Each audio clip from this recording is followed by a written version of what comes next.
నమస్తే. ఈ రోజు జనవరి 26. అందరికీ గణతంత్ర దినోత్సవ శుభాకాంక్షలు.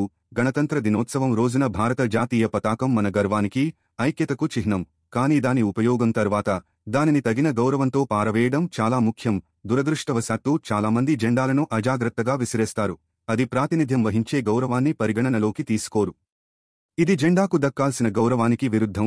జెండా ఇకపై ఉపయోగించదగిన స్థితిలో లేకపోతే జెండాను సరిగ్గా పారవేయడానికి ఈ దశలను అనుసరించండి. మొదట, జాగ్రత్తగా జెండాను మడతపెట్టండి. కాషాయ మరియు ఆకుపచ్చ విభాగాలు సమతుల్యంగా ఉండేలా చూసుకోండి. రెండవది, జెండా నేలను తాకకుండా ఉండటం మంచిది. తరువాత, గౌరవప్రదమైన ప్రదేశంలో పాతిపెట్టడం లేదా ఫ్లాగ్ కోడ్ ఆఫ్ ఇండియా 2002 ప్రకారం గౌరవప్రదమైన వేడుకలో దహనం చేయండి.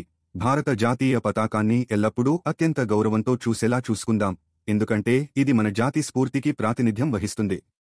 జెండాను గౌరవించండి, దేశాన్ని గౌరవించండి. జై హింద్.